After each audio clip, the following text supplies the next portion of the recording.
mudaharaadkan oo ahaa mid salmiya oo ay qaar ka mid ah dhalinyarada iyo haweenka ka ganacsada suuqa xaraashka ee magaalada Ceergaabo ku muujinayeen dareenkooda ayaa waxa uu maanta ka dhacay magaalada Ceergaabo waxana qaar ka mid ah dadka mudaharaadayay oo u waramay warbaahinta ayaa sheegay inay ka cabanayaan ganacsatada aaraareeda ee asalkoodu ka soo jeeda deegaanada gobolada dhexe ee Soomaaliya kuwaasi oo ay sheegeen inay dhibaato ku hayaan ganacsigooda geesta kalena dadkan mudaharaadayay waxay maamulka gobolka Sanaag iyo kuwa degmada Ceergaabo ka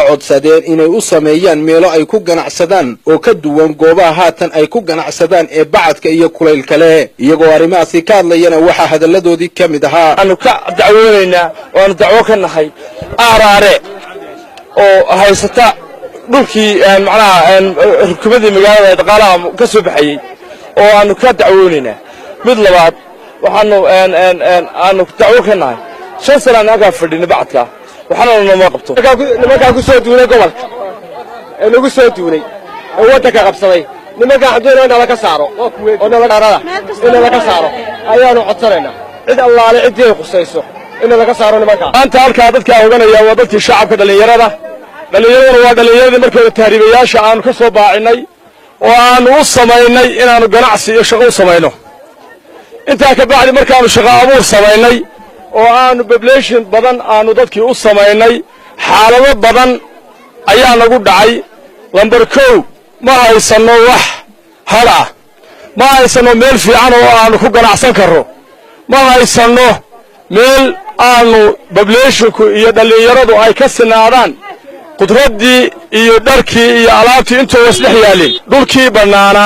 iyo dhulkii wax laga qabsanayay iyo dhulkii aanu ku xeroon lahayn maanta aanu ama kireysan lahayn ama geli lahayn iyadoo ay ku jiraan dad dheeraada oo ajnabi ah oo gobolka kale laga soo duulay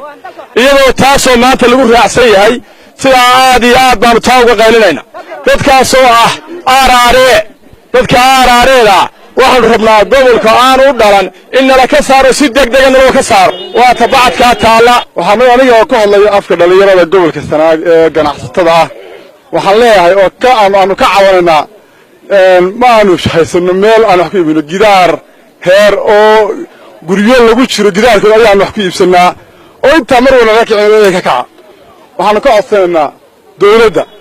hadii aan tagnay gobolka ama degmada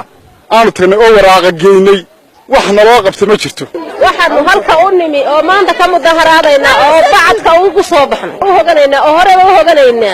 waxaanu nahay ganacsato waxaanu u shaqaysanaa caruuro yaryar agoomo caydho xoolihii ka dhamaadeen ma haysano meel aan ku ganacsano waxaanu doonaynaa bacadka in laga xereeyo oo meel aan ku ganacsano naloo sameeyo sidaas aan gobolka Sanaag haween iyo ragba waxaanu ka midaysanahay oo aan ka soo horjeednaa nimanka gobolka duulaanka ah ee aaraareeda maanta warta waxa ka hooyo bacad fadhida warta waxa hooyo ka cadiban warta waxa halka hooyo heeda ubadkeedu soo shaqo tagtay oo maanta bacad ku laayay oo bakhaarada xireen loo dhisay cashuurta maxaa la ka qaadaa waxa la yiraahdaa lagu wareejinayo suurtagal noqon mayso anaga waxaanu maanta ka mudaharaadsannahay oo aanu isugu soo baxnay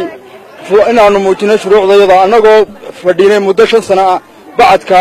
waliba gidaarada dukaamada dad ku ganacsanayo gidaaradooda anagoo u geysanay maamulka gobolka ka codsanay inay meel hadana siiyaan aan u geysanay waraaqo aan u garaacno baro saabka iyo maayirka gobolka u geynay waxaanu leenahay dacwadda inuu cid ay khusayso wasiirka arrimaha gudaha waxaanu ka codsanaynaa arrinka inuu naga ajiibo iyo madaxweynaha qodobka aaraareedaan ka hadlaya waxaanu leenahay dawladda inay nama ka saaraan nimanka gobolkoodii ay ku celiyaan nimanka aaraareed inay naga saaraan waa gobolka wakiilaha Somaliland cunaqabatayn hal la saaro habeen hore aanu daawanayno media aanu ka daawanayni maanu haysana meel aanu ku ganacsano iyo meel aanu fariisano midna waxaanu wareegaynaa gidaarada heeraha marka waxaanu doonaynaa in aanu nala siiyo meel aanu ku ganacsano oo rasmi ah gaar ahaan haddaanu dumarka nahay bacad anagu ma wareegi karo waxaanu doonaynaa beed aanu galno oo si rasmi aanu ugu ganacsano maxaa wali qafilay